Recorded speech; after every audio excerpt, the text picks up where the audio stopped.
Praise the Lord. Aroma ടിവിയുടെ എല്ലാ മാന്യ ശ്രോതാക്കൾക്കും വേഗം വരുന്ന കർത്താവായ യേശു ക്രിസ്തുവിന്റെ നാമത്തിൽ വന്ദനത്തെയും സ്വാഗതത്തെയും അറിയിക്കുന്നു. അനുഗ്രഹീതവും മനോഹരവുമായ നല്ല നിമിഷങ്ങൾക്കായി, നല്ല ദിവസത്തിനായി ഞാൻ കർത്താവിന് സ്തോത്രം ചെയ്യുന്നു. വീണ്ടും ഒരുമിച്ച് ഒരു പ്രാവശ്യം കൂടി പ്രേക്ഷകരോടൊപ്പം ആയിരിക്കുന്നതിൽ ഞങ്ങൾക്ക് വളരെ സന്തോഷമുണ്ട്.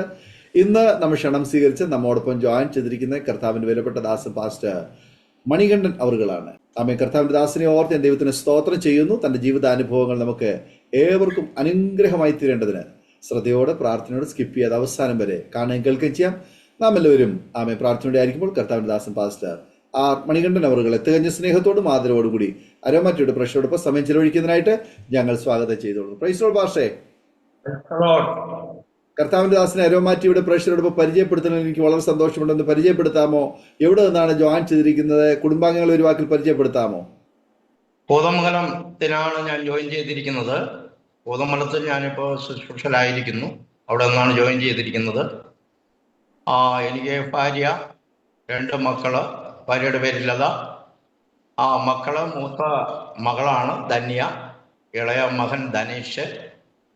അവർ രണ്ടുപേരും കുടുംബസ്ഥരാണ്. ഇതാണ് കുടുംബത്തിലുള്ള പശ്ചാത്തലം.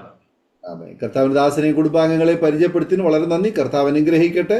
തുടർന്ന് അരോമാറ്റിയുടെ പ്രേക്ഷകരുമായിട്ട് പങ്കുവയ്ക്കാൻ ആഗ്രഹിക്കുന്ന ജീവിതാനുഭവങ്ങൾ, ദൈവം നടത്തിയ അത്ഭുതകരമായ വഴികൾ, ദൈവനാമ മഹത്വത്തിന് വേണ്ടി ബാല്യകാലം എന്ന് പറഞ്ഞിട്ടുള്ള നല്ല ഓർമ്മകൾ പങ്കുവയ്ക്കുന്നതിനായിട്ട് സമയം വേർതിരിച്ചുകൊള്ളുന്നു. കർത്താവിന്റെ പുണ്യനാമത്തിന് നന്ദിയോടെ സ്തോത്രം ചെയ്യുന്നു. ഈ അരോമ ടിവിയില് പാസ്റ്റർ ഡാനിയൽ ജോൺ പാസ്റ്റർ അവർക്ക് അവസരം ഒരുക്കിയതിനു വേണ്ടി നന്ദി പറയുന്നു. സർവകൃപാലുവായ ദൈവം ഒരു പുതുവർഷം കൂടെ ദാനം നൽകി. ദൈവത്തിൻ്റെ എല്ലാ വിശ്വസങ്ങളെ ഓർത്ത് നന്ദി പറയുന്നു. 1964 കന്യാകുമാരി ഡിസ്ട്രിക്റ്റിലെ പേച്ചുപ്പാറ എന്ന് പറയുന്ന ഒരു കൊച്ചു ഗ്രാമത്തില് രാമകൃഷ്ണ പിള്ളയുടെയും സരസമ്മ പിള്ളയുടെയും 4ാമത്തെ മകനായി ജനിക്കുവാനിടയായി. എൻ്റെ ഇളയ ഒരു സഹോദരിയുണ്ട്. 5 മക്കളാണ്. മൂത്ത ചേച്ചിയാണ്. ചേച്ചിയുടെ പേര് വനജ. 2ാമത്തെ ജ്യേഷ്ഠനാണ്. ജ്യേഷ്ഠൻ്റെ പേര് കുമാർ. 3ാമത്തെ ചേച്ചിയാണ്. ചേച്ചിയുടെ പേര് ഗിരിജ. 4ാമത് ഞാനാണ്. 5ാമത് എൻ്റെ ഇളയ ഒരു സഹോദരിയുണ്ട്, വസന്ത. അങ്ങനെ 5 മക്കളാണ് ഞങ്ങള്. എൻ്റെ 3.5 വയസ്സ് പ്രായത്തിൽ എൻ്റെ പിതാവ് പെട്ടെന്ന് ഈ ലോകത്തിന് മാറ്റപ്പെട്ടു. പിന്നെ അമ്മ കൂലിപ്പണിയെടുത്ത് ഞങ്ങളുടെ 5 മക്കളെ വളർത്തി. എൻ്റെ ചേച്ചിയും ചേട്ടനൊക്കെ 3ാം ക്ലാസ് 4ാം ക്ലാസ് വിദ്യാഭ്യാസം കഴിഞ്ഞിട്ട് അവരൊക്കെ കൂലിപ്പണിക്ക് വേണ്ടി പണിയെടുത്ത് എന്നെ SLC വരെ പഠിപ്പിക്കുവാൻ ഇടയായി. SLC ശേഷം എനിക്ക് മുന്നോട്ട് പഠിക്കാൻ കഴിയാതെ പഠനം നിർത്തി. ഞാൻ അങ്ങനെ ഒരു ചെറിയ കൂലിപ്പണിക്കെല്ലാം പോയി അല്പം കാശൊക്കെ സ്വരൂപിച്ച് ഒരു ചെറിയ ബിസിനസ് ആരംഭിക്കുവാനിടയായി. അത് ഷോർട്ട് മരം എടുക്കും, അത് മുറിക്കും, അത് മുറിച്ച് അത് കട്ടൺസ് തിരുനെൽവേലി, നാഗർകോവിൽ എന്നീ സ്ഥലങ്ങളിൽ കൊടുക്കും.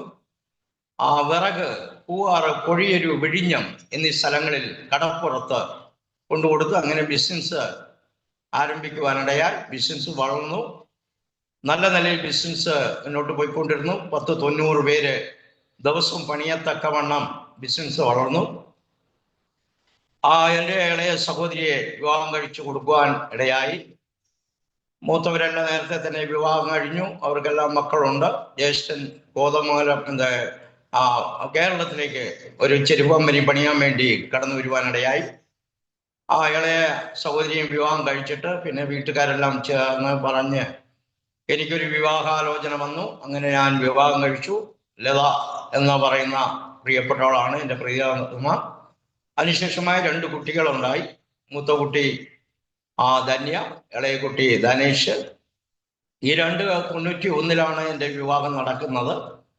2 കുട്ടികൾ ഉണ്ടായി. ഒരു 6 മാസം ഇളയ കുട്ടിയായപ്പോൾ തന്നെ എൻ്റെ ബിസിനസ് മൊത്തം തകർന്നു. ബിസിനസ് തരിപ്പണമായി. എൻ്റെ നല്ലൊരു വീട് ബിസിനസ് മുഖാന്തരം പണിയാനിടയായി. ആ വീട് എന്നിൽ നിന്ന് കൈവിട്ടു പോയി. കടവും കടബാധ്യതയും മുഖാന്തരം എനിക്കവിടെ നിൽക്കാൻ പറ്റാത്ത ബാധ്യതയിലേക്ക് കടന്നു പോകാനിടയായി. അങ്ങനെ എൻ്റെ ജീവിതത്തിൽ മുന്നോട്ട് ഒരുപടി പോലും മുന്നവയ്ക്കാൻ കഴിയാതെ ഒരു കൂട് ബിസ്ക്കറ്റ് വരെ കുട്ടികൾക്ക് മേടിച്ചു കൊടുക്കാൻ നിവൃത്തിയില്ലാതെ നിലയിലേക്ക് കടന്നു വരുവാൻ ഇടയായി. എൻ്റെ മുമ്പിൽ ഞാൻ ഇത്രയും ആൾക്കാരെ വെച്ച് പണിതുകൊണ്ടിരുന്നത് കൊണ്ട് പിന്നെ എനിക്ക് അവിടെ ഒരു കൂലിപ്പണിക്ക് പോകാൻ പറ്റാത്ത എൻ്റെ ഈഗോ സമ്മതിക്കത്തില്ല. അങ്ങനെ ആയിരുന്നു. എൻ്റെ മുമ്പിൽ ഇനി എല്ലാ വഴികളും സ്നേഹിച്ചവര്, കൂടെ നിന്നവർ, കൂടെ ഇരുന്നവർ, ബന്ധുജനം എല്ലാവരും കൈവിട്ടു. ഞങ്ങളെ ഒരു കുടുംബം ഒറ്റപ്പെടുവാനിടയായി. ഒരു നിലയിലും മുന്നേറാൻ കഴിയാതിരിക്കുന്ന സാഹചര്യത്തിൽ ആത്മഹത്യ അല്ലാതെ എൻ്റെ മുമ്പിൽ വേറെ ഒരു വഴിയുമില്ലായിരുന്നു. ഞാനിങ്ങനെ ചിന്തിച്ചു, എൻ്റെ ഭാര്യയും 2 മക്കളെയും അവരെ വീട്ടിൽ കൊണ്ടുവിട്ടിട്ട് എനിക്ക് സ്വയമേ മരിക്കാൻ വേണ്ടി തീരുമാനമെടുത്ത് ഞാൻ ഭാര്യയും 2 കുട്ടികളെയും അവരെ വീട്ടിൽ കൊണ്ട് ആക്കിയിട്ട് പറഞ്ഞു, എന്നെ ഇനി നോക്കണ്ട, നിങ്ങളുടെ വീട്ടിലാണല്ലോ സുരക്ഷിതമായി നിങ്ങൾ അവർ പരിപാലിച്ചുകൊള്ളും, നിങ്ങളിവിടെ നിൽക്കണം എന്നൊക്കെ പറഞ്ഞ് ഞാൻ യാത്ര ചെയ്യുമ്പോൾ എൻ്റെ ഭാര്യയ്ക്ക് മനസ്സിലായി ഇനിയിപ്പോൾ എന്താ ചെയ്യാൻ പോകുന്നു ചോദിച്ചു. ഞാൻ പറഞ്ഞു, ആത്മഹത്യ അല്ലാതെ എൻ്റെ മുമ്പിൽ ഒരു വഴിയില്ല, ആത്മഹത്യ മാത്രമേ എൻ്റെ മുമ്പിൽ ശേഷിക്കുന്നുള്ളൂ, അതുകൊണ്ട് ഞാൻ ആത്മഹത്യ ചെയ്യും, എന്നെ നോക്കണ്ട എന്ന് പറഞ്ഞു. എൻ്റെ വൈഫ് പറഞ്ഞു, ഞാനും ഇനി ഇവിടെ അങ്ങനെ അധികപ്പറ്റായിട്ട് ഇവിടെ നിൽക്കണ്ടല്ലോ, ഞാനും കൂടെ വരാം, നമുക്ക് ഒന്നിച്ച് കുടുംബമായിട്ട് ആത്മഹത്യ ചെയ്യാമെന്ന് പറയുവാനും. അപ്പോൾ അവിടെ ഒരു ഡാമുണ്ട്, ചിറ്റാ ഡാം എന്ന് പറയുന്ന ഡാമില് എല്ലാവരും സാധാരണ ഞങ്ങളിവിടെ കുളിക്കാൻ പോകുന്നതാണ്, അതുപോലെ കുളിക്കാൻ പോകും. 2 കുട്ടികളെയും കൊണ്ട് കുളിക്കാൻ പോകുന്ന ഞങ്ങൾ നീന്തലറിയാം.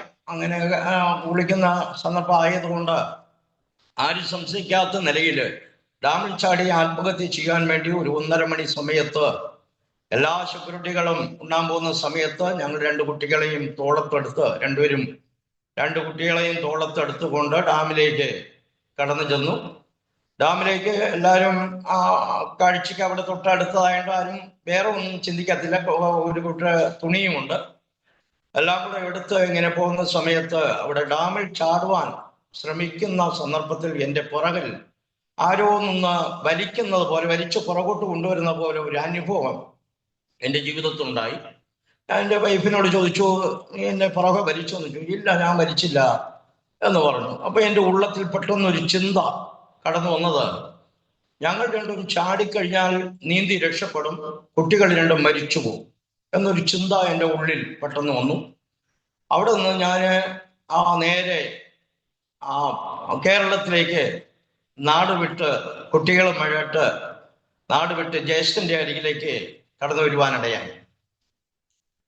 ജ്യേഷ്ഠന്റെ അടുക്കൽ വരുമ്പോൾ ജ്യേഷ്ഠൻ മണിമുതലാണ്, വണ്ടിയുണ്ട്, കാറുണ്ട്, ഇങ്ങനെയൊക്കെ പറഞ്ഞ് ഇങ്ങനെയൊക്കെ ഫ്ലാഷ് ചെയ്ത് കമ്പനിയിലെല്ലാം പറഞ്ഞിരിക്കുന്ന സന്ദർഭത്തിൽ ദീക്ഷയൊക്കെ വളർത്തി ഒരു ഭ്രാന്തനെ പോലെ സുബോധം നഷ്ടപ്പെട്ടവനായി 2 കുട്ടികളുമായിട്ട് കടന്നു വന്നു.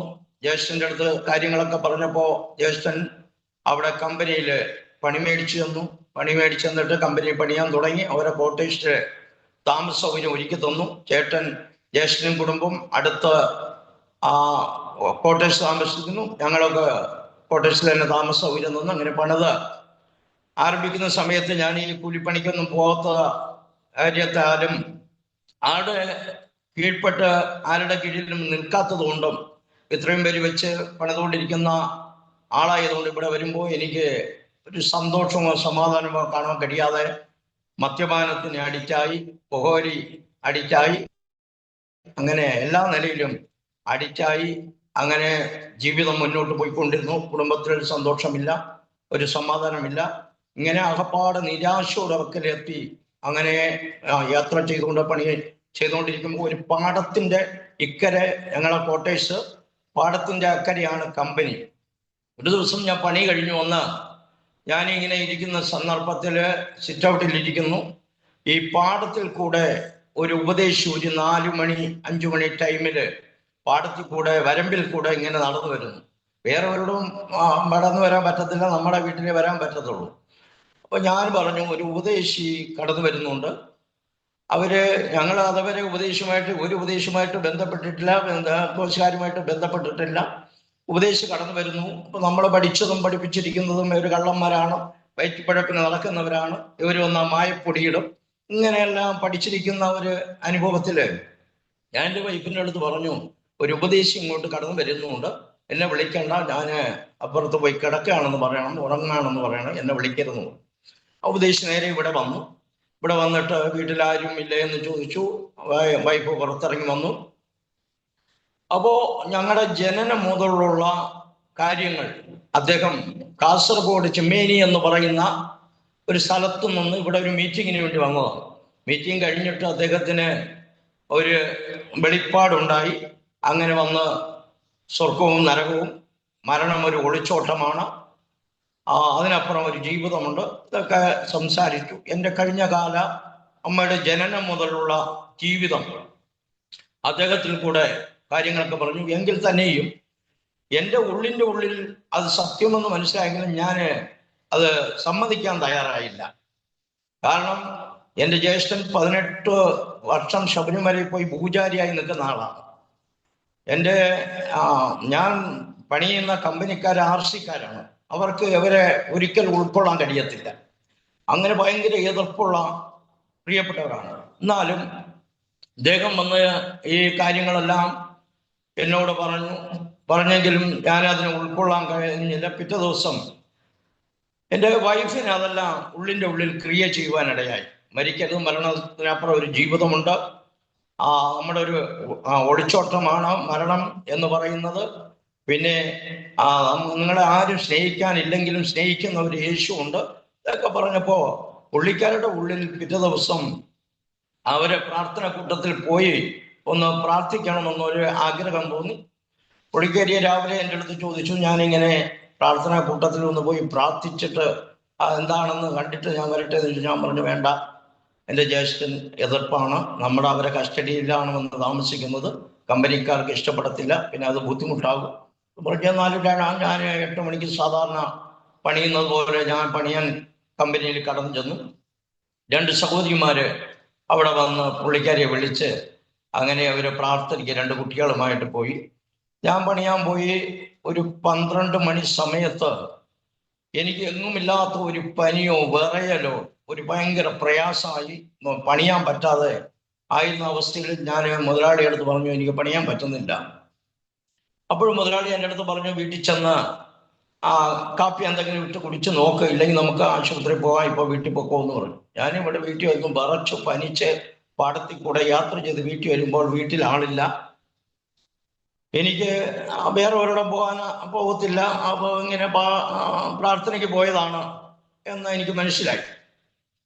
ഞാനൊരു പച്ച വടിയും എടുത്ത്, ഈ ദേഷ്യത്തില് പനിയും വിറയലുമായിരുന്നു, ഒരു പച്ച റബ്ബർ വടിയും എടുത്ത് വെച്ചുകൊണ്ട് സിസ്റ്റൗട്ട് തന്നെ ഒരു ഗ്ലാസ് വെള്ളം പോലും കുടിക്കാൻ നിവൃത്തിയില്ലാതെ അവിടെ വേദനയോട് കിടക്കുക. ഒരു 2 മണിയായപ്പോൾ പ്രാർത്ഥനയെല്ലാം കഴിഞ്ഞ് യേശുവോട് ചേർന്നിരിപ്പത് എത്ര മോദമേന്ന് പാട്ടൊക്കെ പാടി പുള്ളിക്കാരി ഭയങ്കര സന്തോഷത്തോടെ വരികയാണ്. എനിക്കിവിടെ വേദനയും പ്രയാസവും ദേഷ്യവും ഇതെല്ലാം ആയിരിക്കുമ്പോഴാണ് ഈ പാട്ടും പാടിക്കൊണ്ട് ഇതോടെ കേൾക്കുമ്പോൾ എനിക്ക് കുറച്ചുകൂടെ ദേഷ്യമായി. ഞാൻ വെടിയെടുത്തു, വന്ന ഉടനെ അടിച്ച ഉടനെ പുള്ളിക്കാരി താഴെ വീണു. പിന്നെ കാലുകൊണ്ട് തൊടിച്ചു. ഒത്തിരി ബുദ്ധിമുട്ട്. അതുവരെ ഞാൻ തൊട്ടിട്ടില്ല. എങ്കിൽ തന്നെ ആ സമയത്ത് അത്രയും വേദന കൊണ്ട് അതൊക്കെ ചെയ്യുവാനിടയായി. പിള്ളേർ കിടന്ന് നിലവിളിച്ചു, എല്ലാ അമ്മയെ കൊല്ലുകയാണ് എന്ന് പിള്ളേർ നിലവിളി തുടങ്ങി. ഉടനെ കമ്പനി മുതലാളി, പണിതുകൊണ്ടിരുന്ന പണിക്കാര്, ജ്യേഷ്ഠൻ കുടുംബം എല്ലാവരും കൂടെ ഓടി വന്നു. ഇക്കരയ്ക്ക് കടന്നു വന്നു. എന്താ സംഭവം എന്ന് ചോദിച്ചു. ഞാൻ പറഞ്ഞു, ഇങ്ങനെയാണ്, ഞാൻ വരുമ്പോൾ ഇങ്ങനെ കൊട്ടാനും പാടാനും പോയിരിക്കുകയായിരുന്നു. അപ്പോൾ അവർ വന്ന് പറഞ്ഞു, ഇനി പോകരുത്, പോയി കഴിഞ്ഞാൽ ശരിയാകത്തില്ല, നിങ്ങൾ ജ്യേഷ്ഠൻ്റെ കസ്റ്റഡിയിലാണ് ഇപ്പം നിൽക്കുന്നത്, നിങ്ങൾക്ക് ഇവിടെ ആരെയുമായിട്ട് പരിചയമില്ല, നിങ്ങൾ നാടും വീടും വിട്ട് വന്നതാണ്, ഇനി നിങ്ങൾക്ക് തിരിച്ചു പോകാനും പറ്റത്തില്ല എന്നൊക്കെ പറഞ്ഞിട്ട് അവർ പോയി. ഞങ്ങളുടെ 2 റൂമിൽ 2 പേരും അന്ന് ഉറങ്ങുവാനിടയായി. ഞാനതിനും നീയുമായിട്ട് ബന്ധമില്ല, നമുക്ക് ഒന്നിച്ചു പോകാൻ പറ്റത്തില്ല എന്നൊക്കെ പറഞ്ഞിട്ട് ഞാൻ ഉറങ്ങുവാനിടയായി. ഉറങ്ങി.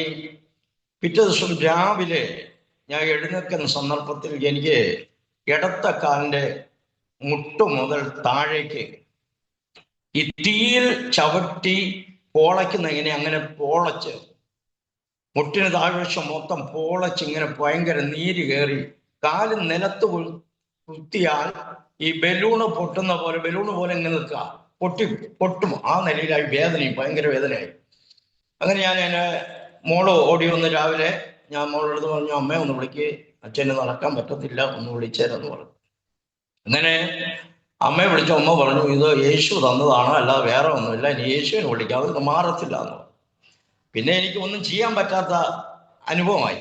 അങ്ങനെ ഒത്തിരി ആശുപത്രി കൊണ്ടുപോയി പല നിലയിൽ ചികിത്സിച്ചു. എൻ്റെ ജ്യേഷ്ഠൻ അദ്ദേഹത്തിൻ്റെ ആ നിലയിൽ ഭക്തിയുടെ വേഷത്തിൽ അനേക നേർച്ചകൾ, കാഴ്ചകൾ, വഴിപാടുകൾ, പഴനിയിൽ ചെന്ന് മുടി വലിച്ചിറക്കി, ഇതിനെല്ലാം വേണ്ടി ഒത്തിരി കർമ്മങ്ങളും കാര്യങ്ങളൊക്കെ ചെയ്തു. എനിക്ക് ഉറങ്ങണമെങ്കിൽ ഉറക്കഗുളിക കഴിക്കണം, കാലുവേദന.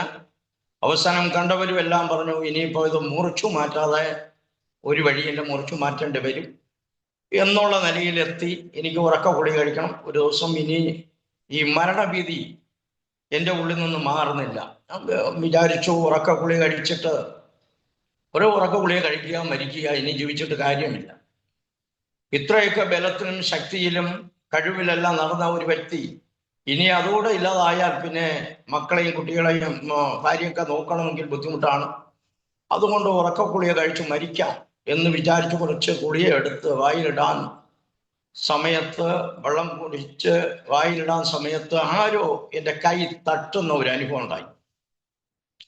ആരും അടുത്തില്ല. ഈ ഡാമിൽ വെച്ച് അനുഭവിച്ച ആ സ്പർശനവും ഈ സ്പർശനവും ഒന്നായിരുന്നു. എനിക്കാരെ കാണാനില്ല, എന്താണെന്ന് അറിയത്തില്ല. ഗുളിയെല്ലാം തെറിച്ച് താഴെ വീണു. എൻ്റെ ഉള്ളിൽ ഒരു ശബ്ദം കേൾക്കുകയാണ്. എനിക്കറിയത്തില്ല എന്താണ് ഏതാണെന്ന്. എൻ്റെ അകത്തെ മുക്കി മോചിക്കുന്നു, സകല രോഗത്തിൽ സൗഖ്യമാക്കുന്ന ദൈവം എന്ന് പറഞ്ഞുകൊണ്ട് ഒരു ശബ്ദം ഇങ്ങനെ എൻ്റെ ഉള്ളിൽ വരുന്നു. എനിക്കിത് ഏതാണെന്നോ എന്തെന്നോ എങ്ങനെയെന്നോ ഒന്നും അറിയത്തില്ല. അതോടെ എനിക്ക് പ്രാർത്ഥനയ്ക്ക് പോകണം. നാളെ പ്രാർത്ഥനയ്ക്ക് പോയാൽ എനിക്ക് വിടുതലുണ്ടാകുമെന്നൊരു മനസ്സിൽ തോന്നി. ഞാൻ എൻ്റെ വൈഫിനോട് വിളിച്ചു പറഞ്ഞു, നാളെ ഞാനും കൂടെ പ്രാർത്ഥനയ്ക്ക് വരാമെന്ന് പറഞ്ഞു.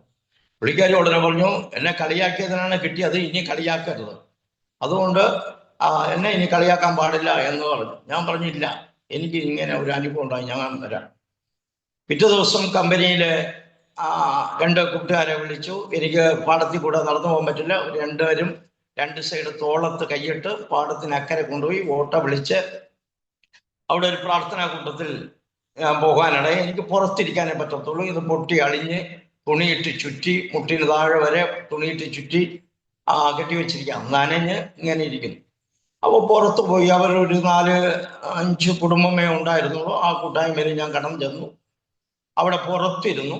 ആ ദൈവദാസനും പ്രാർത്ഥിച്ചിട്ട് എൻ്റെ കഴിഞ്ഞകാല ജീവിതങ്ങളെല്ലാം വെളിപ്പെടുത്തി. എൻ്റെ ജീവിതത്തിൽ നടന്നത്, ഡാമിൽ ചാടാൻ പോയത്, ഡാമിൽ ചാടിയപ്പോൾ പുറകോട്ട് വലിച്ച കരം എൻ്റെ കരമാണ് എന്നൊക്കെ പറഞ്ഞ് കാര്യങ്ങളൊക്കെ പറഞ്ഞു. അത്രയും ഗ്രഹണമൊന്നും വന്നില്ലെങ്കിലും അതെല്ലാം കേട്ടപ്പോൾ യേശു നിങ്ങളെ സ്നേഹിക്കുന്നു, യേശു നിങ്ങളെ രക്ഷിക്കും എന്നൊക്കെ പറഞ്ഞു. ഒരു 7 ദിവസം നമുക്ക് പ്രാർത്ഥന ഇരിക്കാം, 7 ദിവസം ഉപസിച്ച് പ്രാർത്ഥിക്കാമെന്ന് പറഞ്ഞു. അങ്ങനെ 7 ദിവസം പ്രാർത്ഥനയിൽ ഇരിക്കുവാൻ തീരുമാനിച്ച് ഞാൻ ഗുളികകളെല്ലാം നിർത്തി. കാരണം യേശു സൗഖ്യമാക്കുമോ എന്നൊരു സംശയമുണ്ട്, ഒരു പരീക്ഷയും കൂടെയാണ്. അതുകൊണ്ട് ഗുളികയെല്ലാം നിർത്തി. മരുന്നിലാണോ ഇവരെ പ്രാർത്ഥനയിലാണോ എന്നറിയാൻ വേണ്ടി മരുന്നൊക്കെ നിർത്തി പ്രാർത്ഥനയിലിരുന്നു. 7 ദിവസം ഉപസിച്ചു പ്രാർത്ഥിച്ചു. അതിനുശേഷമായി കർത്താവ് എനിക്ക് പൂർണ്ണമായി സൗഖ്യം നൽകി. വിശ്രമമെല്ലാം കഴിഞ്ഞ് പിന്നീടും ചില നാളുകൾ കഴിഞ്ഞിട്ട് പഴയതുപോലെ പണിയാൻ പോയപ്പോൾ എൻ്റെ ജ്യേഷ്ഠൻ എന്നെ വിളിച്ചിട്ട് പറഞ്ഞു, പോയതൊക്കെ ശരിയാണ്, ഇനി പോകാൻ പാടില്ല. പോയി സൗഖ്യം കിട്ടിയതല്ലേ. ഞാൻ ഇപ്പം ജ്യേഷ്ഠനടുത്ത് പറഞ്ഞു, ജ്യേഷ്ഠൻ ഈ ഇത്രയും സ്ഥലങ്ങളിൽ എന്നെ കൊണ്ടുപോയി നേർച്ചകൾ നടത്തി, വഴിപാടുകൾ നടത്തി, എല്ലാ കാര്യങ്ങളും ചെയ്തു. പക്ഷേ ഒരിടവും എനിക്ക് ഒരു സമാധാനമോ സൗഖ്യമോ കിട്ടിയില്ല. അതുകൊണ്ട് ഞാൻ അവിടെ പോയി യേശുവിനെ രക്ഷകനും കർത്താവും സ്വീകരിച്ചു.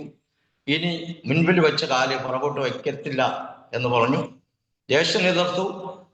നമുക്ക് പറ്റിയതല്ല, മുതലാളി സമ്മതിക്കത്തില്ല, അതുകൊണ്ട് എതിർത്തു. പിന്നെ ഞങ്ങള് ഈ എന്തോ ദൈവത്തിന്റെ ഇടപെടലായതുകൊണ്ട് ഞങ്ങൾ വീണ്ടും കൂട്ടായ്മകൾക്ക് ഇങ്ങനെ കടന്നു പോകും. ഒളിച്ചൊളിച്ചാണ് പോകുന്നത്. രാത്രി യോഗങ്ങളിൽ കടന്നു പോകും. പക്ഷെ എങ്ങനെയായാലും ജ്യേഷ്ഠൻ ഇത് അറിഞ്ഞിട്ട് പുള്ളി ഒരു ദിവസം വാക്കത്തി എടുത്തുകൊണ്ട് ഞാൻ പോകുന്ന വഴി നോക്കി വാക്കത്തിയും കൊണ്ട് തലവെട്ടിയെടുക്കും ഇനി പോയാൽ എന്നൊക്കെ ഭീഷണി ഒരുക്കി. എങ്കിൽ തന്നെയും ഞങ്ങൾ അറിയാതൊക്കെ ഇങ്ങനെ പോയിക്കൊണ്ടിരുന്നു. ഒരു ദിവസം ശനിയാഴ്ച എനിക്ക് നൈറ്റ് ഷിഫ്റ്റാണ് കമ്പനിയിൽ. ജ്യേഷ്ഠൻ 50-40 വർഷത്തോളമായി ഇങ്ങോട്ട് കടന്നു വന്നിട്ട് ജ്യേഷ്ഠന്റെ അണ്ടറിലാണ് ഈ കമ്പനി മൊത്തം. പണിയും പണിക്കാരും കാര്യങ്ങളും എല്ലാം അദ്ദേഹത്തിന്റെ നിയന്ത്രണത്തിലാണ് പോകുന്നത്. അപ്പോൾ ശനിയാഴ്ച ദിവസം 9 മണിയായപ്പോൾ ഷിഫ്റ്റ് ആരംഭിക്കാൻ വേണ്ടി ഞാൻ മില്ല് ഓൺ ചെയ്തു. അപ്പോൾ ജ്യേഷ്ഠൻ വിചാരിച്ചു ഇനിയിപ്പോൾ നാളെ ഞായറാഴ്ചയാണ്, ഞായറാഴ്ച കൊട്ടാനും പാടാനും പോകും. അത് പിന്നെ ഇന്ന് മുതലാളിയോട് പറഞ്ഞു ഒരു ബ്ലോക്ക് ചെയ്യണം, ബ്ലോക്ക് ചെയ്തില്ലെങ്കിൽ നാളെ കൊട്ടാനും പാടാനും പോകും. അപ്പോൾ മുതലാളിയുടെ അടുത്ത് ജ്യേഷ്ഠൻ പോയി പറഞ്ഞു, എനിക്ക് ഒരു ബന്ധക്കോശുകാരനും എനിക്കുമായിട്ട് ഇവിടെ ഒന്നിച്ചു പോകാൻ പറ്റത്തില്ല. ഒന്നീ മുതലാളി ഒരു തീരുമാനം എടുക്കണം, നാളെ കൊട്ടാനും പാടാനും അവർ പോരുത്, അതിനൊരു തീരുമാനം എടുക്കണം. ഇത് പറഞ്ഞ ഉടനെ പുള്ളിക്ക് ഇല്ലെങ്കിൽ ഞാൻ പോകുമെന്ന് പറഞ്ഞു ജ്യേഷ്ഠൻ. അപ്പം ജ്യേഷ്ഠന് വിടാൻ പറ്റില്ല, ഞങ്ങളൊരു 8 മാസത്തോളം വന്നതേ ഉള്ളൂ, പണിയെല്ലാം പഠിച്ച് ആരംഭിക്കുന്നതേ ഉള്ളൂ. ജ്യേഷ്ഠൻ എന്ന് പറഞ്ഞാൽ അവിടുത്തെ ഫുൾ ഉത്തരവാദിത്വം, ആൾക്കാരെ വെച്ച് പണിയും എല്ലാ കാര്യങ്ങളും ചെയ്യുന്ന അദ്ദേഹമാണ്. അദ്ദേഹം പോയ കമ്പനി അടച്ചുപൂട്ടേണ്ടി വരും ആ നിലയിൽ. അപ്പം മില്ല് ഓൺ ചെയ്ത് പണിയുന്ന സമയത്ത് മുതലാളി വന്ന് മില്ല് ഓഫാക്കിയിട്ട് പറഞ്ഞു ഓഫീസിൽ വരാൻ പറഞ്ഞു. ശനിയാഴ്ച രാത്രി ഓഫീസിൽ ഞാൻ പോയി. ഞങ്ങൾ പല പ്രാവശ്യം പറഞ്ഞതാണ്, കുമാറിന് ഇഷ്ടമില്ല, ഞങ്ങൾക്കും ഇഷ്ടമല്ല. നിങ്ങൾ ഇവിടെ താമസിക്കുമ്പോൾ ഇനി അവർ ഇടയ്ക്കിടയ്ക്ക് ഉപദേശിമാർ വരും, വന്ന് ഇവിടെ പ്രാർത്ഥന തുടങ്ങും, പിന്നെ നമുക്കത് പറ്റത്തില്ല, ഞങ്ങൾ ആർച്ചയിലുള്ള ആൾക്കാരാണ്, അതുകൊണ്ട് നമുക്കിത് ഒട്ടും പറ്റത്തില്ല, കുമാറിനൊട്ടും ഇഷ്ടപ്പെടുന്നില്ല. അതുകൊണ്ട് ഇനിയിപ്പോൾ നിങ്ങളടുത്ത് പറഞ്ഞിട്ട് കാര്യമില്ല, 2 കാര്യം ഞാൻ ചോദിക്കുന്നു, അതിന് മറുപടി പറഞ്ഞിട്ട് പണിതാൽ മതി എന്ന് പറഞ്ഞു. പണി വേണോ പ്രാർത്ഥന വേണോ? 2, താമസിക്കുന്ന വീട് വേണോ പ്രാർത്ഥന വേണോ? അപ്പൊ പ്രാർത്ഥന എന്ന് പറഞ്ഞാൽ ഇത് 2 നഷ്ടപ്പെടുകയാണ്. എൻ്റെ ഉള്ളിൽ എന്തോ പറഞ്ഞു വിചാരിക്കുക പ്രാർത്ഥന മതി എന്ന് പറഞ്ഞു. ഞാൻ പറഞ്ഞു മുതലാളി, പ്രാർത്ഥന വ്യക്തിപരമായിട്ട് കാര്യമാണ്.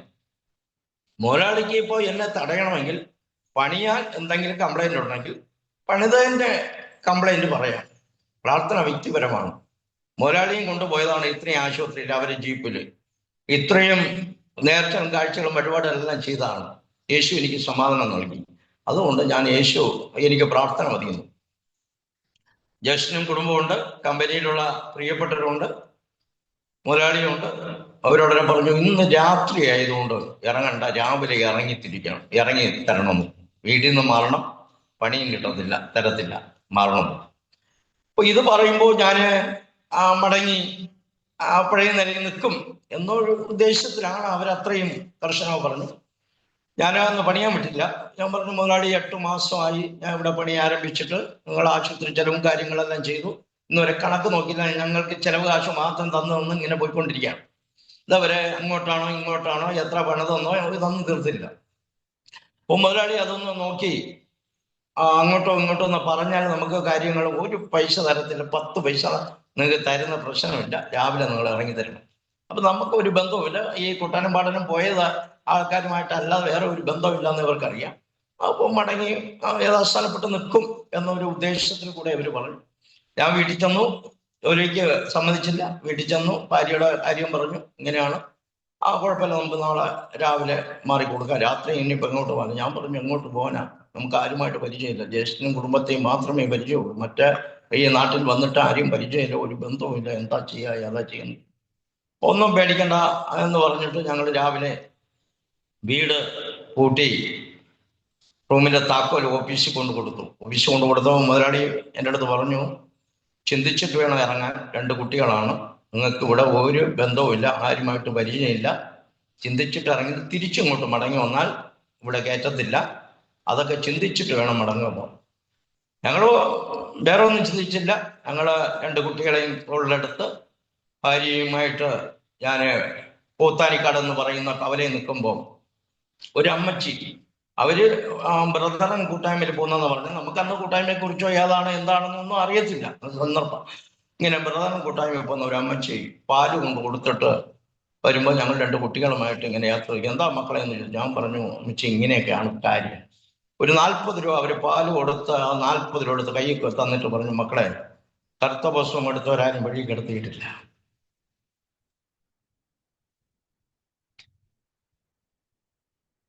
ഒന്നും കടായ ദൈവം അനുഗ്രഹിക്കും, നിങ്ങളുടെ ദൈവം മാനിക്കും എന്ന് അമ്മച്ചി പറഞ്ഞു. ഞാനങ്ങനെ എൻ്റെ മോളെ കാലില് 2 കൊലുസ് ഉണ്ടായിരുന്നു, അതോട് ചേർത്ത് വിറ്റ് കർത്തപുസ്തകം മേടിച്ച് ഞായറാഴ്ച ആരാധനയ്ക്ക് കടന്നു ചെന്നു. ആരാധന കഴിഞ്ഞു. 3-4 കുടുംബങ്ങളെ ഉള്ളൂ. അവരവരുടെ വീട്ടിൽ പോയി. ഞങ്ങൾക്ക് പോവാൻ സ്ഥലമില്ല, വീടില്ല, എങ്ങോട്ട് പോകണമെന്ന് അറിയത്തില്ല. പാഷടുത്ത് കാര്യം പറഞ്ഞു. പാഷ പറഞ്ഞു, പേടിക്കേണ്ട, ഒത്തിരി പേർക്കെല്ലാം ഇങ്ങനെയൊക്കെ അനുഭവം ഉണ്ടായിരുന്നു, പേടിക്കേണ്ട, ഭാരപ്പെടണ്ട, നമുക്ക് പ്രാർത്ഥിക്കാം എന്ന് പറഞ്ഞിട്ട് ഞങ്ങൾ അവിടെ ഇരുന്ന് പ്രാർത്ഥിച്ചു. ആ സമയത്ത് വേറൊരു ഇൻഡിപെൻഡന്റ് ചർച്ചിലെ ആരാധന കഴിഞ്ഞ് പോയ ഒരു അമ്മച്ചി വീട്ടിൽ ചെന്നപ്പോൾ എന്തോ ഈ ചർച്ചിലേക്ക് പോകണമെന്ന് അവർക്കൊരു നിയമം കിട്ടി. അവര് ഈ പാഷ എടുത്തു. പാഷ എന്താണ്? ഞാൻ ആരാധന കഴിഞ്ഞ് ഒന്ന് ഭക്ഷണം വരെ കഴിച്ചില്ല, ഇങ്ങോട്ട് വരണം എന്ന് ഒരു നിയമം കിട്ടി, എന്താണെന്ന് ചോദിച്ചു. പാഷ പറഞ്ഞു, ഇങ്ങനെ ഒരു കുടുംബം ഇവിടെ വന്ന് ഇരിപ്പുണ്ട്, എന്ത് ചെയ്യണമെന്ന് അറിയത്തില്ല, അവര് ഇങ്ങനെയൊക്കെ ന്യൂമൽ ഡിസ്ട്രിക്റ്റിന് വന്നതാണ്, ഇങ്ങനെ ഇരിക്കുന്നു. അപ്പൊ അമ്മച്ചി പറഞ്ഞു, സാരമില്ല, എൻ്റെ കൂടെ വരട്ടെ, എനിക്കൊരു മകനേ ഉള്ളൂ, അമ്മച്ചി എൻ്റെ കൂടെ വരട്ടെ, എത്ര ദിവസം അവിടെ താമസിക്കട്ടെ, ഒരു പ്രശ്നമില്ല, അങ്ങോട്ട് വരട്ടെ എന്ന് പറഞ്ഞു. അങ്ങനെ ഞങ്ങളെ വിളിച്ച് അമ്മച്ചിയുടെ വീട്ടിൽ കൊണ്ടുപോയി. ഞങ്ങൾ ഇവിടെ താമസിച്ചു. ഒരു 6-7 ദിവസം കഴിഞ്ഞപ്പോൾ വേറെ ഒരു വാടക വീട്ടിൽ ഞങ്ങൾ വാടകയ്ക്ക് മാറി. അപ്പൊ ഞാൻ കൂലിപ്പണി ഇവിടെ ചെയ്യാൻ തുടങ്ങി. റബ്ബർ കുഴി കുത്തല്, അത് വേറൊരു സഹോദരനോട് ചേർന്ന് ഇങ്ങനെ കൂലിപ്പണിക്കെല്ലാം പോയി. അങ്ങനെ ഇരിക്കുന്ന സന്ദർഭത്തിൽ ഈ ഒരു ഇൻഡിപെൻഡന്റ് ചർച്ച് തൊട്ടടുത്തുണ്ട്. അവിടുത്തെ കൂട്ടായ്മയിൽ ഒരു കീഴിലം പെനിയൽ ബൈബിൾ കോളേജിലെ ചാക്കോ സാറ് അവിടെ ഒരു ബൈബിൾ ക്ലാസ് എടുക്കാൻ വരുമായിരുന്നു. അങ്ങനെ വരുന്ന സമയത്ത് ഞങ്ങളുമായിട്ട് പരിചയപ്പെട്ടിട്ട് ചാക്കോ സാറ് എന്നോട് പറഞ്ഞു, ഒരു കാര്യം ചെയ്യേ, നേരെ അവിടെ പെനിയൽ ബൈബിൾ കോളേജിൽ അവിടെ കൃഷി പണിക്ക് വേണ്ടി അങ്ങോട്ട് വിളിച്ച് അവിടെ പോയി ഞാൻ പണിയാൻ തുടങ്ങി. ആഴ്ചക്കൊന്ന് എന്നെ വിടും. അങ്ങനെ ആ വീട്ടിൽ വരും. ഞാൻ അവിടെ ചെന്ന് പണിത് ആ സന്ദർഭത്തില് അവിടെ വരുന്ന അനേക പാസ്റ്റർമാരുണ്ട്. പാസ്റ്റർമാര് എന്നെ കണ്ടിട്ട് എൻ്റെ അടുത്ത് ദൂത് പറയും, ഇതിനല്ല കണ്ടിരിക്കുന്നത്, കർത്താവിന്റെ സാക്ഷ്യം വഹിക്കണം, കർത്താവിന്റെ സാക്ഷ്യം വഹിക്കണം, ബൈബിൾ കോളേജിൽ പോകണം, പഠിക്കണം, ദൈവവേല ചെയ്യണം, ഇതിനു വേണ്ടിയാണ് കർത്താവ് കൊണ്ടിരിക്കും. വരുന്നവരെല്ലാം ഇങ്ങനെ ദൂത് പറയും.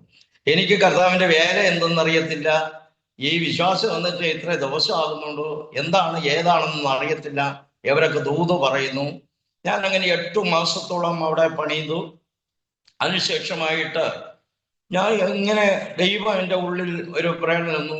ആരും പറഞ്ഞിട്ടല്ല, ഒരു 21 ദിവസം ഫാസ്റ്റിങ്ങിരിക്കാൻ ദൈവം എന്നോട് സംസാരിക്കണമെങ്കിൽ ആ നിലയിൽ മുന്നോട്ട് പോകാമെന്ന് പറഞ്ഞ് ഞാൻ കുടുംബമായിട്ട് 21 ദിവസം പ്രാർത്ഥനയിലിരുന്നു. 17-ാം പക്കം ദൈവാത്മാവ് എന്നോട് സംസാരിച്ചു, നീ എൻ്റെ വേലയ്ക്ക് ഇറങ്ങുമോ? ഞാൻ ചോദിച്ചു, കർത്താവ് ഞാൻ എങ്ങനെ ഇറങ്ങുന്നത്? 2 കുട്ടികൾ, വാടക വീട്, ആരും ബന്ധമില്ല, ചാർച്ചക്കാരില്ല, ബന്ധുമിത്രാതെ എല്ലാവരും വിട്ടു, വാടക വീടാ, 2 കുട്ടികളെ നോക്കണം, എങ്ങനെ ഞാൻ ഇറങ്ങും? എൻ്റെ ഉള്ളിൽ പെട്ടെന്ന് ഒരു ചിന്ത വന്നു, നിന്റെ കാലം മുറിച്ചു മാറ്റി 1.5 കാലിലാണെങ്കിൽ നീ എങ്ങനെ നോക്കും? നീ അതുകൊണ്ട് ഇറങ്ങണമെന്നോ? ഞാൻ ദൈവസ്ഥനെ സമർപ്പിച്ചുകൊണ്ട് ഞാനിനി കർത്താവിന്റെ വേലയ്ക്ക് വേണ്ടി സമർപ്പിക്കാമെന്ന് പറഞ്ഞ് സമർപ്പിച്ചു. പിറ്റേ ദിവസം രാവിലെ പാർഷടുത്ത് ഓടിച്ചെന്ന് ഞാൻ കാര്യം പറഞ്ഞു, പക്ഷേ ഇന്ന പോലെ അനുഭവം, എന്നെ ബൈബിൾ കോളേജിലേക്ക് വിടണം. എന്നോട് പറഞ്ഞു, സഹോദരൻ ഓടിച്ചെന്നാൽ ബൈബിൾ കോളേജ് എന്ന് പറഞ്ഞാൽ എന്താ നമുക്കറിയത്തില്ല, എന്താ സംഭവം ഒന്നും അറിയത്തില്ല.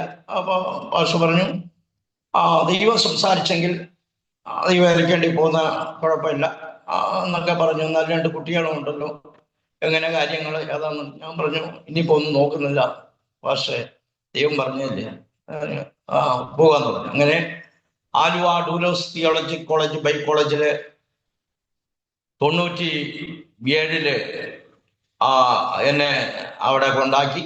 അവിടെ 1 വർഷക്കാലം ഞാൻ പഠിച്ചു.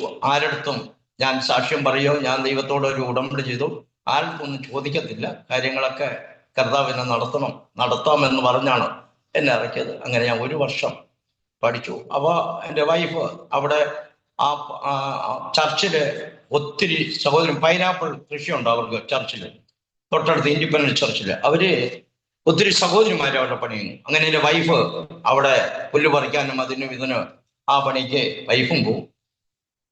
എനിക്കെന്ന് വെച്ചാൽ ഞാൻ ബൈബിൾ കോളേജ് പഠിച്ചു. 1 വർഷം കഴിഞ്ഞ് എല്ലാവരും ആ പ്രിൻസിപ്പളിൻ്റെ അടുത്ത് ഗ്രാജുവേഷൻ ചെയ്യാൻ പോകുന്ന ഒരു ഇന്റർവ്യൂവിന് വേണ്ടി കടന്നു ചെന്നു. ഞാനും ഇപ്പോൾ ഇന്റർവ്യൂവിന് വേണ്ടി സാറിൻ്റെ അടുത്ത് പ്രിൻസിപ്പളിൻ്റെ അടുത്ത് കടന്നു വന്നു. എന്തിനാ എൻ്റെ അടുത്ത് ചോദിച്ചു, എന്തിനാ വന്ന് നിൽക്കുന്നത്? ഞാൻ പറഞ്ഞു, സാറേ ഞാൻ ഗ്രാജുവേഷൻ ചെയ്യാണ്, 1 വർഷം എൻ്റെ പഠിച്ചത്. ആ ഗ്രാജുവേഷൻ, എന്താ ഗ്രാജുവേഷൻ ചെയ്യുന്നത്? ഞാൻ പറഞ്ഞു, ഇങ്ങനെയാണ്, വൈഫ് അധ്വാനിക്കാൻ പോയിട്ടാണ് ഞങ്ങളെ കാര്യങ്ങളൊക്കെ നടക്കുന്നത്. അതിനിടയ്ക്ക് തന്നെ ഞാൻ ബൈബിൾ കോളേജ് പഠിക്കുമ്പോൾ തന്നെ 2 ഇടത്ത് പ്രവർത്തനം എടുത്തു, 2 ഇടത്ത് ചാർജുമുണ്ട്. അപ്പോൾ ഞാൻ പറഞ്ഞു, ഗ്രാജുവേഷൻ കഴിഞ്ഞിട്ട് എവിടെയെങ്കിലും സഭ ഒരിടത്ത് എടുത്തിട്ട് ഞാൻ മുന്നോട്ട് പോവാം, അതിനുവേണ്ടിയാണ്. സാർ പറഞ്ഞു, ഒരു കാര്യം ചെയ്യും, എന്തായാലും പഠനം പൂർത്തിയാക്കി ഗ്രാജുവേഷൻ കഴിഞ്ഞിട്ട് ഇവിടെ നിന്ന് പോയാൽ മതി. വൈഫിനെയും കുഞ്ഞുങ്ങളെയും ഇങ്ങോട്ട് കൊണ്ടുവന്നിട്ട് ഇവിടെ വൈഫ് അമ്മാമ്മയ്ക്ക് കിച്ചണിൽ ഒരു സപ്പോർട്ടായിട്ട് അനേക ദൈവദാസന്മാർക്ക് സപ്പോർട്ടായിട്ട് നിൽക്കാൻ ഇടയാലും അങ്ങനെ കൊണ്ടുവരാൻ പറഞ്ഞു. 2 കുട്ടികളെയും വാഴൂർ ചിൽഡ്രൻസ് ഹോമിൽ ഒരാളെയും കിടങ്ങന്നൂർ ചിൽഡ്രൻസ് ഹോമിൽ ഒരാളെയും 2 പേരെയും ചിൽഡ്രൻസ് ഹോമിലേക്ക് ആക്കിയിട്ട് അവിടെ നിന്ന് 2 വർഷം പഠനം പൂർത്തീകരിച്ചു. ഗ്രാജുവേഷൻ നടന്നു. നടന്നിട്ട് സാറ് പറഞ്ഞു, നിങ്ങൾ ഒരു കാര്യം ചെയ്യും, ഇവിടെ സ്റ്റാഫായിട്ട് ഇവിടെ നിന്നോ, നിങ്ങൾ ഒരിടം പോണ്ട എന്ന് പറഞ്ഞു. ഞങ്ങൾ മുഴങ്കാലിൽ ഇരുന്ന് പ്രാർത്ഥിച്ചപ്പോൾ കോതമംഗലം കോഴിപ്പള്ളി എന്ന് പറയുന്ന സ്ഥലത്ത് ഒരു നിയോഗം ദൈവം നൽകി തന്നു. സാറിൻ്റെ അടുത്ത് പറഞ്ഞു, സാറേ ഇങ്ങനൊരു നിയമം നൽകി തന്നു, എന്താ ചെയ്യേണ്ടതെന്ന് ചോദിച്ചു. സാറ് പറഞ്ഞു, ദൈവം പറഞ്ഞെങ്കിൽ നിങ്ങൾ ഇവിടെ നിന്നിട്ട് നിൽക്കണ്ട, നിങ്ങൾ അവിടെ പോയി പ്രവർത്തനം ആരംഭിക്കാൻ പറഞ്ഞു. ഞങ്ങൾ അങ്ങനെ ഇവിടെ വന്ന് പ്രവർത്തനം ആരംഭിക്കാൻ വേണ്ടി വന്നപ്പോൾ ഇവിടെ മൊത്തം ക്രിസ്ത്യാനികളാണ്. ക്രിസ്ത്യാനികളുണ്ട്, ഹിന്ദുക്കളുണ്ട്, എന്നാലും കൂടുതലും പാരമ്പര്യ ക്രിസ്ത്യാനികളാണ്. ബന്ധുക്കോസുകാർക്ക് ഒരു ഭവനം കിട്ടത്തില്ല, വാടകയ്ക്ക് ഒരു വീടും കിട്ടത്തില്ല. അങ്ങനെ ഞങ്ങൾ ഒത്തിരി അന്വേഷിച്ച് ഒരു തോട്ടത്തിൻ്റെ അകത്ത് റബ്ബർ ഷീറ്റ് അവർക്ക് അടിക്കാൻ വേണ്ടി ഒരു ഷെട്ടെന്ന് പറഞ്ഞാൽ മണ്ണ് കൊണ്ട് പണിതിരിക്കുന്ന ഒരു മിഷനൊക്കെ അവർ മാറ്റി. ഇപ്പോൾ അവിടെ വർക്കൊന്നും ഇല്ലാതെ റബ്ബറൊക്കെ മുറിച്ച് മാറ്റി അങ്ങനെ ഒരു ചെറിയ ഷെട്ട് പോലത്തെ മണ്ണ് കൊണ്ട് ചെയ്തിരിക്കുന്ന ഒരു ചെറിയ പെര അവിടെ പോയി ചോദിച്ചു. കത്തിലിച്ചാണ്. അവർ പറഞ്ഞു അത് തരാമെന്ന് പറഞ്ഞു. അങ്ങനെ ഞങ്ങൾ ആരംഭിച്ചു, അവിടെ ആരംഭം കുറിച്ചു. അന്ന് ബാത്റൂം സൗകര്യമൊന്നുമില്ല. എൻ്റെ കൂടെ ബൈബിൾ കോളേജ് പഠിച്ചവർ കടന്നു വന്ന് കുഴി കുത്തി പടുത അത് പലകയിട്ട് പടുത മറച്ച് അങ്ങനെയൊക്കെയാണ് ഉപയോഗിച്ചുകൊണ്ടിരുന്നത്. അങ്ങനെ അവിടെ പ്രവർത്തനം ആരംഭിച്ചപ്പോൾ എൻ്റെ അടുത്ത് പല പ്രിയപ്പെട്ടവരും പറഞ്ഞു, ഇത് കേരളമാണ്, ഇവിടെ ഇങ്ങനെയുള്ള വീടുകളിലൊന്നും ആരും വരുത്തില്ല, പോരാത്തന്നെ ഇവിടെ പാരമ്പര്യ ക്രിസ്ത്യാനികൾ ഇഷ്ടം പോലെ ഉള്ളവരാണ്, അവരൊന്നും പെട്ടെന്നൊന്നും വരത്തില്ല എന്നൊക്കെ പറഞ്ഞു. ഞങ്ങൾ അവിടെ ഇരുന്ന് 40 ദിവസം ഉപസിച്ചു, പ്രാർത്ഥിച്ചു. അവിടെ താമസിക്കുന്ന സന്ദർഭത്തിൽ ഒരു പുഴയുടെ പക്കത്താണ് ഇത്. രാത്രി കിടക്കുമ്പോൾ ഇതിനകത്ത് വെള്ളം ഇങ്ങനെ കലിച്ച് വെള്ളത്തിന്റെ പുറത്തായിരിക്കും കിടക്കുന്നത്. ചിലപ്പോൾ പടുതാര എന്ന് വേണ്ട ഇരുതല മൂഴി ഇതിൻ്റെ എല്ലാം പുറത്താണ് കിടന്ന്. അങ്ങനെ ഉപസിച്ചു പ്രാർത്ഥിച്ച് വേറെ ഒരു സ്ഥലം ഞങ്ങൾക്ക് വീട് വാടകയ്ക്ക് 6 റൂമും അതിൻ്റെതായ നിലയിലുള്ള വീടും വാടകയ്ക്ക് ലഭിച്ചു. അവിടെ ഞങ്ങൾ കർത്താവിൻ്റെ വേല തുടങ്ങാൻ അങ്ങനെ മാറി അവിടെ പല വീടുകളും മാറി അവിടെ കർത്താവിൻ്റെ വേല ചെയ്യുവാൻ ദൈവമായ കർത്താവ് ഇടയാക്കി. ഒരു വ്യക്തി പോലും പാരമ്പര്യത്തിൽ നിന്ന് വരത്തില്ല. അപ്പോൾ എന്നുള്ളത് പലവരും പറഞ്ഞു, നിങ്ങൾ വല്ല ഹിന്ദുവിൻ്റെ ആ ഏരിയയിൽ പോയി പ്രവർത്തിച്ചാൽ ആത്മാക്കളെ കിട്ടും, ഇവിടെ ആരും പാരമ്പര്യക്കാര് ഒറ്റ മനുഷ്യനും കിട്ടത്തില്ല എന്നൊക്കെ പറഞ്ഞു. കൃപയാൽ 129 പേരോളം പാരമ്പര്യക്കാരെ സ്ഥാനപ്പെടുത്തുവാൻ ദൈവം ഭാഗ്യമൊരുക്കി. അവരെല്ലാം വിശ്വാസത്തെ കൊണ്ടുവരുവാനും പാരമ്പര്യമായിട്ട് നിൽക്കുന്നവരെല്ലാം പിടിപ്പിച്ചെടുക്കാനും ദൈവം ഭാഗ്യമൊരുക്കി. അങ്ങനെ കർത്താവ് വേല മുന്നോട്ട് പോകുമ്പോൾ ഞാൻ മാറി അവിടെ നിന്ന് മാറി വേറൊരു വീട്ടില് മാറി. അവിടെ ഒരു മഴ സമയത്ത് ഭയങ്കര ചോർച്ചയും അടിയിൽ പടുത കെട്ടി അങ്ങനെയാണ് താമസിച്ചുകൊണ്ടിരിക്കുന്നത്. അങ്ങനെ ഇരിക്കുന്ന സന്ദർഭത്തില് ഞങ്ങൾ ഒരു മാതാവിൻ്റെ ആരാധന കൂടുന്ന മാതാവിൻ്റെ മകള് അമേരിക്കയിലാണ്. മകള് അമേരിക്കയിലായിരുന്നുകൊണ്ട് ഈ മാതാവ് ഞങ്ങളുടെ അടുത്ത് കൂട്ടായ്മ കൊടുന്നു. മാതാവ് വിളിച്ചു പറഞ്ഞു, ഇങ്ങനെ അവർ ചോർന്നൊഴിച്ച വീട്ടിലാണ് കിടക്കുന്നത്. അതിനിടയ്ക്ക് മകൾ ഇവിടെ വന്നു. മകൾ ഒരു വിഷയത്തിന് മേല് പ്രാർത്ഥിച്ചു. അവർക്ക് നല്ല അമേരിക്കക്കാരെ മെത്തേഡിൽ ഒരു പെര പണിതു. ആ പെര പണിതിട്ട് എന്നോട് പറഞ്ഞു, പാഷേ ഞങ്ങൾ ഈ പെര പണിത് പാഷ താമസിച്ചു ഞങ്ങൾ ഇനിയിപ്പോ ഇങ്ങോട്ട് ഇപ്പോൾ വരുന്നില്ല, ഭാഷ താമസിച്ചു എന്ന് പറഞ്ഞു. അങ്ങനെ ആ വീട് അമേരിക്ക മെത്തേഡിൽ പണിത വീട്ടില് എന്നെ താമസിപ്പിക്കാനിടയായി. അവിടെ നിന്ന് മാറി താമസിച്ചു. അപ്പൊ അങ്ങനെ താമസിച്ചുകൊണ്ടിരിക്കുന്ന സമയത്ത് കാര്യം പറഞ്ഞു, പാർഷ ഇങ്ങനെ മാറി മാറി മാറി ഇരിക്കുന്നുണ്ടല്ലോ, ഞാൻ നല്ല വീട്ടിൽ പാർക്കുന്നുള്ളൂ, പാർഷയ്ക്ക് ഒരു വീട് ഉണ്ടാകണമല്ലോ, അതാണ് ലക്ഷ്യം. വീട് ഉണ്ടാക്കണമെന്ന് ഒരു 4 സെന്റ് സ്ഥലം വാങ്ങിത്തന്നു. അവിടെ വാങ്ങി തന്നെങ്കിലും വെള്ളം കിട്ടാത്ത ഒരു സ്ഥലമാണ്. അവിടെ ബോർവെല് ഒത്തിരി പേര് അടിച്ച് 800 വരെ അടിച്ചിട്ട് ഒരു തുള്ളി വെള്ളം പോലും കിട്ടാതെ 4 സൈഡും വെള്ളം കിട്ടാതെ ബോർവെൽ അടിച്ചിരിക്കുന്ന സ്ഥലമാണ്. അപ്പോൾ ഇവിടെ വന്ന് നോക്കിയപ്പോൾ വെള്ളമില്ല. വെള്ളം കിട്ടുമെങ്കിൽ എന്തെങ്കിലും ചെയ്യാം, അല്ല പണി നടക്കത്തില്ല. എന്തായാലും പുള്ളിക്കാരിയുടെ അടുത്ത് പറഞ്ഞു, ഞാൻ ഒരു പേരെ പണിത് തീർത്ത് തരാം എന്നൊക്കെ പറഞ്ഞാണ് ഇവിടെ ആരംഭം കുറിക്കാനുണ്ടായി. എന്നാൽ ഞങ്ങൾ പ്രാർത്ഥിച്ച് അവിടെ ഒരു നിയോഗപ്രകാരം ഒരു കുറ്റി വെച്ച് അവിടെ ബോർവെൽ അടിച്ചു. 145 അടിയായപ്പോ ഇഷ്ടം പോലെ വെള്ളം ലഭിക്കാനിടയായി. അങ്ങനെ ഞങ്ങള് പണി ആരംഭിച്ചു. അപ്പോൾ തന്നെ അമേരിക്കയില് അല്പ ക്ഷാമവും ബുദ്ധിമുട്ട് കാര്യങ്ങളൊക്കെ വന്നു. പിന്നെ സാമ്പത്തികമായി സഹായിക്കാൻ പറ്റാത്ത അവസ്ഥയായി. ഞാനിവിടെ നിന്ന് ഒരു ലോൺ വയ്ക്കാൻ വേണ്ടി ലോണിന് വേണ്ടി പോയി. അപ്പോൾ അവിടെ പോയപ്പോ ലോൺ മാനേജറുടെ സംസാരിച്ചോ പറഞ്ഞു, 4 സെന്റ് സ്ഥലത്തിന് ലോൺ കൊടുക്കാൻ പറ്റത്തില്ല. അങ്ങനെ കൊടുത്തു കഴിഞ്ഞാൽ ഞങ്ങളെ പണി പോകും, നിങ്ങളെ ഇറക്കി വിടാനും പറ്റത്തില്ല. പോരാത്തതിന് ഞങ്ങളുമായിട്ട് വലിയ പരിചയമൊന്നുമില്ല. എങ്കിൽ തന്നെയും ഞങ്ങൾ പ്രാർത്ഥിച്ച് അവിടെ കടന്നു ചെന്നു. അദ്ദേഹം ആദ്യം അങ്ങനെയെല്ലാം പറഞ്ഞെങ്കിലും പിന്നെ എൻ്റെ അടുത്ത് ചോദിച്ചു, എന്താ പരിപാടി എന്ന് ചോദിച്ചു. ഞാൻ പറഞ്ഞു, പാസ്റ്ററാണ്. നിങ്ങൾ അടയ്ക്കുമെന്ന് ഞങ്ങൾക്ക് അറിയാം, നിങ്ങൾക്ക് തന്നാൽ കുഴപ്പമില്ലെന്നറിയാം, പക്ഷെ ഞങ്ങളുടെ ബാങ്കിന്റെ നിയമപ്രകാരം 4 സെന്റ് കൊടുക്കാൻ പാടില്ല. എങ്കിൽ തന്നെയും ഞാൻ വന്ന് കാണട്ടെ. ഇവിടെ വന്ന് കണ്ടു. അദ്ദേഹം 3 ലക്ഷം രൂപ അനുവദിച്ചു. അതിന്റെ കാര്യങ്ങളെല്ലാം ചെയ്തു. അങ്ങനെ ഞങ്ങൾ ഇവിടെ ഒരു പെര പണിത് മുകളില് ആരാധന ക്രമീകരണങ്ങളും താഴെ പാസ്നേജിന്റെ പണികളും ചെയ്തെടുക്കുവാൻ ദൈവമായ കർത്താവ് സഹായിച്ചു. അങ്ങനെ കർത്താവിന്റെ വേലയിൽ മുന്നോട്ട് പോകുമ്പോൾ തന്നെ ഞാൻ രക്ഷിക്കപ്പെട്ട് സ്നാനപ്പെട്ട് മുന്നോട്ട് വരുമ്പോൾ എൻ്റെ ജ്യേഷ്ഠന്റെ അടുക്ക എൻ്റെ മാതാവ് കടന്നു വന്നു. മാതാവ് ജ്യേഷ്ഠനെ കാണാൻ വേണ്ടി കന്യാകുമാരിയിൽ നിന്ന് കടന്നു വന്നു. മാതാവ് കടന്നു വന്നപ്പോൾ ഞാൻ പോയി വിളിച്ചു. ഞാനിപ്പോൾ വിശ്വാസത്തിൽ വന്നിട്ടില്ല, അങ്ങനെ ഇരിക്കുന്നു.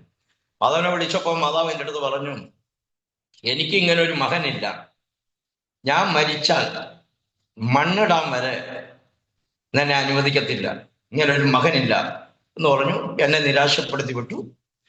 കുറെ കാലം കഴിഞ്ഞപ്പോ ആ കമ്പനി ജ്യേഷ്ഠൻ തകർച്ചയിലേക്ക് കമ്പനി അടച്ചുപൂട്ടി. ജ്യേഷ്ഠൻ ആത്മഹത്യക്ക് വക്കോളം എത്തി. ഞങ്ങളുടെ കടന്നു വന്നു. ജ്യേഷ്ഠൻ രക്ഷിക്കപ്പെട്ട് സ്ഥാനപ്പെട്ട് കർത്താവിന്റെ കൃപയിൽ നിലനിർത്താൻ ഇടയായി. കുടുംബമായിട്ട് അവർ കടന്നു വന്നു. അതിനുശേഷമായി അവിടെ അമ്മ ഉണ്ട്. ഇളയ സഹോദരിയുടെ കൂടെയാണ് അമ്മ താമസിക്കുന്നത്. അമ്മ സുഖമില്ലാതെ ആശുപത്രിയെല്ലാം തിരിച്ചുവിട്ട് വെള്ളം എല്ലാവരും പോയി മുറപ്രകാരം വെള്ളം തൊട്ട് വയ്ക്കുന്ന അനുഭവത്തില് ജ്യേഷ്ഠൻ മനസ്സാന്തരപ്പെട്ട് വന്നതിന്റെ പേരിൽ ജ്യേഷ്ഠൻ വന്നെങ്കിലും വിശ്വാസിയായതുകൊണ്ട് ജ്യേഷ്ഠനെ വിളിച്ചു. ജ്യേഷ്ഠൻ്റെ അടുത്ത് പറഞ്ഞു, മൂത്ത മകനാണ്, 2 ആൺമക്കളാണ്. വിളിച്ചു ജ്യേഷ്ഠനെ വിളിച്ചിട്ട് പറഞ്ഞു, ഇങ്ങനെ അമ്മ ആശുപത്രിയെല്ലാം തിരിച്ചു വിട്ടു, അതുകൊണ്ട് മകനെ കാണണം എന്ന് പറഞ്ഞു. അതുകൊണ്ട് ജ്യേഷ്ഠൻ്റെ അടുത്ത് വിളിച്ചു. ജ്യേഷ്ഠൻ അവിടെ ചെന്ന് കണ്ടപ്പോൾ വെള്ളം തൊട്ട് വെച്ച് കൊടുക്കുന്നു. എല്ലാവരും ആൾക്കാരെല്ലാം ഉണ്ട്. ഒരു 365 വീടുകളോളം ഞങ്ങളെ തന്നെ ആ ഗ്രാമത്തിലുള്ള വീടുകളാണ്, എല്ലാം ബന്ധുക്കളാണ്.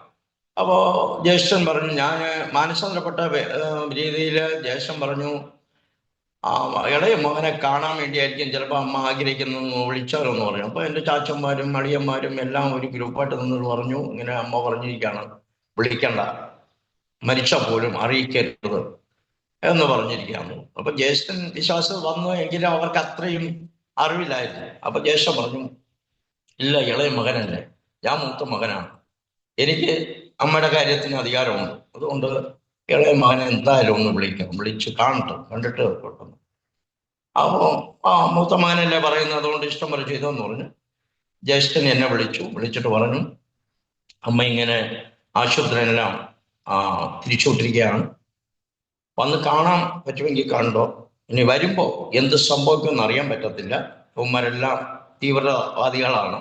എന്ത് ചെയ്യുമെന്ന് അറിയാൻ കഴിയത്തില്ല. അതുകൊണ്ട് പ്രാർത്ഥിച്ചിട്ട് എങ്ങനെ നോക്കി വരാൻ പറഞ്ഞു. ഞാനും വൈഫുമായിട്ട് കൈകോർത്ത് പ്രാർത്ഥിച്ചു.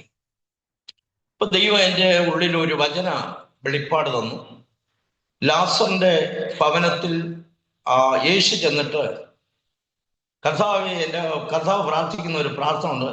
പ്രാർത്ഥന കേട്ടതിനാൽ ഞാൻ നിന്നെ വാഴ്ത്തുന്നു. എങ്കിലും ഈ ജനം അറിയേണ്ടതിന് ഒരു പ്രവൃത്തി നടത്തണമെന്ന് ഒരു പ്രാർത്ഥന ഉണ്ട്. ആ പ്രാർത്ഥന എൻ്റെ ഉള്ളിൽ വന്നു. ഉള്ളിൽ ഇടപെട്ടപ്പോൾ ഞാൻ പറഞ്ഞു വൈഫിനോട് നമുക്ക് പോകാം, എന്തു വന്നാലും പോകാമെന്ന് പറഞ്ഞു. ഞാൻ അവിടെ ചെന്നപ്പോൾ വീട്ടിൽ കയറ്റരുത്, വെള്ളം കൊടുക്കരുത് എന്നൊക്കെ ഉള്ള നിലയിലായിരിക്കുന്ന സന്ദർഭത്തിൽ ഞങ്ങൾ ഇവിടെ നിന്ന് അവിടെ പോയി.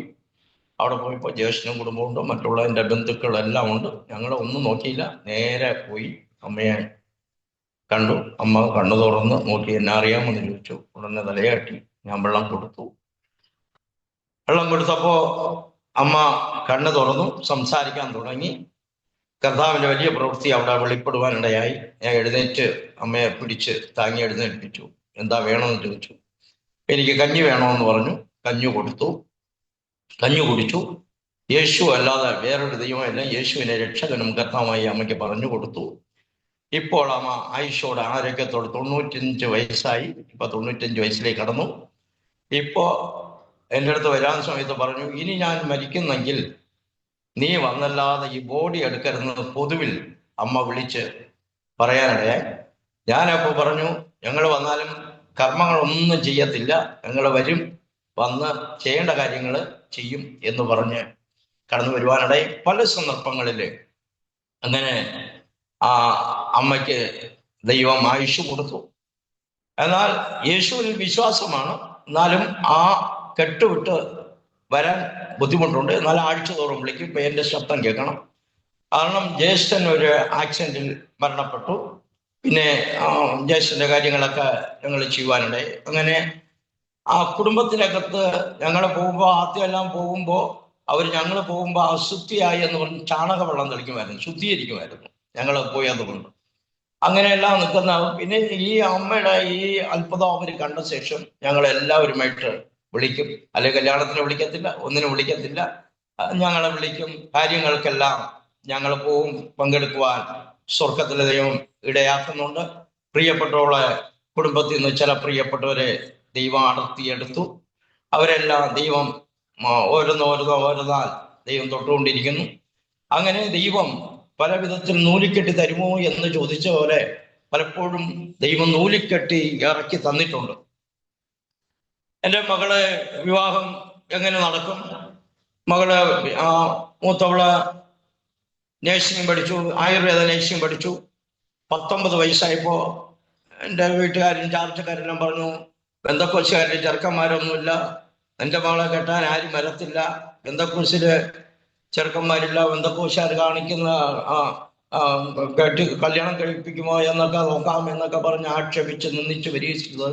ഒടുവിൽ 19 വയസ്സായപ്പോൾ ഇവർ വിവാഹാലോചന കടന്ന് ഇങ്ങോട്ട് വന്നു. നമ്മുടെ ഒന്നും വിവാഹത്തിനൊന്നും താല്പര്യമില്ലായിരുന്നു.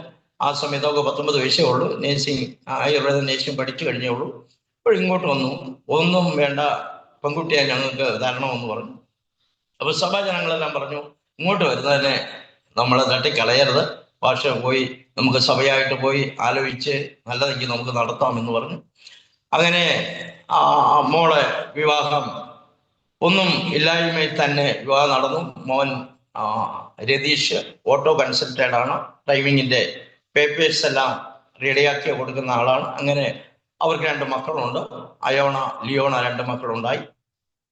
അതിനുശേഷമായിട്ടാണ് മകന് വിവാഹ സമയത്ത് ഒരു ചിൽഡ്രൻസ് ഹോമിൽ നിൽക്കുന്ന ഒരു മകളെ നമുക്ക് ദത്തെടുക്കാൻ ഇടയായി. അവർ കുടുംബമായിട്ട് കർത്താവിൻ്റെ വേലയിൽ ഇന്ന് റാന്നിയുടെ പ്രദേശത്തായി 2 മക്കളുണ്ട്. ജെറോൺ എന്ന് പറഞ്ഞ 2 മക്കള് അവർക്ക് ദാനമായി ദൈവം കൊടുത്തു. അങ്ങനെ കർത്താവിൻ്റെ വേലയ്ക്ക് വേണ്ടി ഒരാളെയെങ്കിലും കൊടുക്കുവാൻ ദൈവമായ കർത്താവ് അവസരം ഒരുക്കി. എന്നെ കേൾക്കുന്ന പ്രിയപ്പെട്ടവരോട് എനിക്ക് പറയാനുള്ള ഒരു കാര്യമുണ്ട്.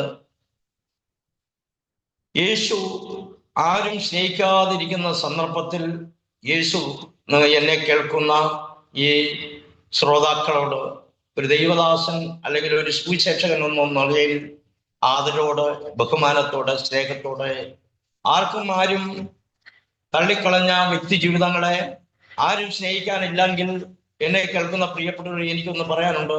യേശു നിങ്ങളെ സ്നേഹിക്കുന്നു. യേശു സ്നേഹവാനായ ദൈവമാണ്. ആരുമില്ലെങ്കിലും യേശു സ്നേഹിക്കുന്നു. ഹൃദയം നുറുങ്ങിയവർക്ക് യഹോവ സമീപസ്ഥൻ, മനസ്സ് തകർന്നവരെ അവൻ രക്ഷിക്കുന്ന ദൈവമാണ്. മറ്റൊരുത്തനിലും രക്ഷയില്ല.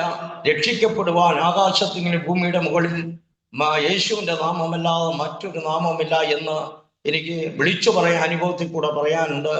ഒത്തിരി രക്ഷയ്ക്ക് വേണ്ടി ഒത്തിരി സ്ഥലങ്ങളിൽ പോയി കയ്യിലും അരയിലൊക്കെ ഇഷ്ടം പോലെ എന്താ പറയാ, തകിട്, കൂട് ഇതൊക്കെ കെട്ടി രക്ഷയ്ക്ക് വേണ്ടി കെട്ടിയതാണ്. ഒരു ദിവസം ഒരിടത്ത് പോകുമ്പോ 21 ദിവസം, ഒരു ദിവസം ഒരിടത്ത് പോകുമ്പോ 40 ദിവസം, അത്രയൊക്കെ നല്ല ഐശ്വര്യം ഉണ്ടാകും എന്നൊക്കെ പറഞ്ഞ് 2 കൈയിലും അരയിലെല്ലാം കെട്ടിയ, പക്ഷേ ഒരിടത്തും രക്ഷയില്ല. രക്ഷിക്കപ്പെടുവാൻ ആകാശത്തെങ്കിലും ഭൂമിയുടെ ഇടയിൽ മനുഷ്യരുടെ ഇടയിൽ യേശുവിന്റെ നാമമല്ലാതെ മറ്റൊരു നാമവും ഇല്ല. എന്നെ കേൾക്കുന്ന ശ്രോതാക്കളോട് സ്നേഹത്തോടെ, ബഹുമാനത്തോടെ, ആദരവോട് എനിക്ക് വിളിച്ചു പറയാനുണ്ട്. 1.5 കാലിൽ നടക്കേണ്ട എന്നെ 2 കാലിൽ ദൈവം ഇന്ന് നിർത്തി കർത്താവ് പല സ്ഥലങ്ങളിലും ഓടിച്ചുകൊണ്ടിരിക്കുക. കുടുംബമായി കുഞ്ഞുങ്ങള് 4 കൊച്ചുമക്കളെ ദൈവം തന്നു. 2 മക്കളും കർത്താവിന്റെ കൃപയാൽ ഇന്ന് ജീവനോട് ശേഷിക്കുന്നു. ഞങ്ങളെ 4 മക്കള്, 4 പ്രിയപ്പെട്ടവർ ശവപ്പെട്ടിക്ക് അകത്തകേണ്ട സ്ഥാനത്ത് ദൈവം ഞങ്ങളെ രക്ഷിച്ചു. അതുകൊണ്ട് നേർച്ചകളോ കാഴ്ചകളോ വഴിപാടുകളോ പുണ്യ പ്രവൃത്തികളോ ഉരുള നേർച്ച എന്ത് നടന്നാലും അവിടെ ഒന്നും രക്ഷയില്ല. രക്ഷിക്കപ്പെടുവാൻ യേശുവിന്റെ നാമമല്ലാതെ മറ്റൊരു നാമമില്ലാന്ന് വിളിച്ചു പറയാൻ കൂടെ ഞാൻ, എന്നെ രക്ഷിച്ച, എന്നെ സ്നേഹിച്ച, കറിവേപ്പല പോലെ തള്ളിക്കളഞ്ഞ സ്ഥാനത്ത് ആരും സ്നേഹിക്കാനില്ലാതായിരുന്ന സമയത്ത് എന്നെ സ്നേഹിച്ച ഒരു കർത്താവുണ്ട്. എന്നെ കേൾക്കുന്ന ശ്രോതാക്കളെ, നിങ്ങളെ കർത്താവ് സ്നേഹിക്കുന്നു. നിങ്ങളായിരിക്കുന്ന സ്ഥാനത്ത് യേശുവേ, ഞാനൊരു പാപിയാണ്, എൻ്റെ പാപത്തിന് വേണ്ടി, എൻ്റെ ശാപത്തിന് വേണ്ടി, എൻ്റെ രോഗത്തിന് വേണ്ടി, എന്നെ നിത്യതയിലേക്ക് എത്തിക്കാൻ വേണ്ടി യേശു കർത്താവ് മരിച്ചു, അടക്കപ്പെട്ട് ഉയർത്തെഴുന്നേറ്റ് ജീവിക്കുന്ന ദൈവമെന്ന് ഞാൻ വിശ്വസിക്കുന്നു. നിങ്ങൾ ഏകജാതനായ പുത്രനിൽ വിശ്വസിക്കുന്ന ഏവനും നശിച്ചു പോകാതെ നമുക്ക് ലോകത്തെ സ്നേഹിച്ച യേശു, ആരും ഏത് മതത്തിലോ ഏത് വിവാഹത്തിലോ ഏത് ജാതിയിലോ ഉള്ളവരെ ചേർക്കുവാനാണ് കർത്താവ് വരുന്നത്. കർത്താവിന് മതം സ്ഥാപിച്ചിട്ടില്ല. കർത്താവ് ഒരു മതത്തിന്റെ ഉടമസ്ഥനല്ല. കർത്താവ് ഒരു മതം സ്ഥാപിച്ചിട്ടില്ല. എന്നെ വിടുവിച്ച ദൈവം നിങ്ങളെ വിടുവിക്കാൻ ശക്തനായ ദൈവമാണ്. അതുകൊണ്ട് എന്നെ കേൾക്കുന്ന പ്രിയപ്പെട്ടവർ, നിങ്ങൾ ഏതെല്ലാം വിഷയത്തിന്മേൽ ഭാരപ്പെട്ടുകൊണ്ടിരിക്കുന്നു, തലമുറകളെ കുറിച്ച് ഭാരപ്പെടുന്നുകൊണ്ടോ, വിവാഹത്തെ കുറിച്ച് ഭാരപ്പെട്ടുകൊണ്ടിരിക്കുന്നു, രോഗത്തെക്കുറിച്ച് ഭാരപ്പെട്ടുകൊണ്ടിരിക്കുന്നു, കടബാധ്യത, ബിസിനസ് തകർന്നവരായി കടബാധ്യത ഭാരപ്പെട്ടിരിക്കുന്നു, ഏത് ഭാരത്തെയും യേശുവിന്റെ കരങ്ങളിലേക്ക് നിങ്ങൾക്കൊന്ന് സമർപ്പിക്കാൻ കഴിയുമെങ്കിൽ അതിനപ്പുറമായി കർത്താവിന്റെ വരവാസനമായിരിക്കുന്നു. നിത്യത നമുക്ക് വേണ്ടി ഒരുക്കിയിരിക്കുന്നു. നിത്യത നഷ്ടപ്പെടാതിരിപ്പാൻ ഇന്ന് പകൽ നിങ്ങൾ ഏൽപ്പിച്ചു കൊടുത്താൽ, എന്നെ വിടുവിച്ച ദൈവം, എൻ്റെ കുടുംബത്തെ വിടുവിച്ച ദൈവം, എൻ്റെ തലമുറകളെ വിടുവിച്ച ദൈവം എനിക്ക് സമാധാനം നൽകി. 2 കാര്യങ്ങൾ ഉറപ്പായിട്ട് എനിക്ക് പറയാൻ കഴിയും. 1, എൻ്റെ പാപത്തുനിന്ന് യേശു വിടുവിച്ചു. 2, എൻ്റെ മരണഭീതിയിൽ നിന്ന് യേശു എന്നെ വിടുവിച്ചു. അങ്ങനെയെങ്കിൽ ഇന്ന് മരിച്ചാൽ മതിയെന്ന് ആരെങ്കിലും ചിന്തിക്കുന്നുവെങ്കിൽ, മരണഭീതിയിൽ നിന്ന് വിടുവിക്കുവാൻ യേശു അല്ലാതെ മറ്റാർക്കും കഴിയത്തില്ല എന്ന് വിളിച്ചു പറയുവാൻ ഞാൻ ആഗ്രഹിക്കുന്നു. സ്തോത്രം. 2, എന്നെ മരണഭീതിയിൽ നിന്ന് വിടുവിച്ചു. മാത്രമല്ല, രോഗത്തിൽ നിന്ന് വിടുവിച്ചു. നിത്യതയിലേക്ക് എത്തിക്കുവാൻ വേണ്ടി കർത്താവ് എത്രയും വേഗം വരും. കർത്താവ് വരാറായി. എന്നെ കേൾക്കുന്ന പ്രിയപ്പെട്ടവരെ, ഇതൊരു മതത്തിന്റെ സന്ദേശമല്ല.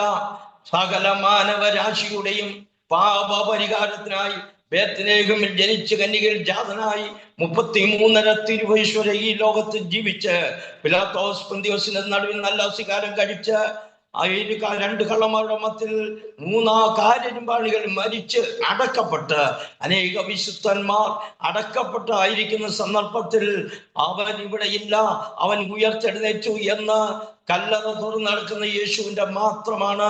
അവൻ മരിച്ചവനല്ല, മരിച്ച് അടക്കപ്പെട്ട് ഉയർത്തെഴുന്നേറ്റ് ഇന്നും ജീവിക്കുന്നു. ആ യേശുവിനെ ആർക്കെങ്കിലും ഇതുവരെയും രക്ഷകനായി സ്വീകരിക്കുവാൻ കഴിഞ്ഞില്ലെങ്കിൽ, റോമാലേഖനം 10:9-10 വായിക്കുന്നു, ഹൃദയം കൊണ്ട് വിശ്വസിക്കുകയും വായു കൊണ്ട് ഏറ്റുപറയും ചെയ്താൽ നിങ്ങൾ രക്ഷിക്കപ്പെടും, അല്ല എങ്കിൽ ശിക്ഷാവിധിയിൽ അകപ്പെടും.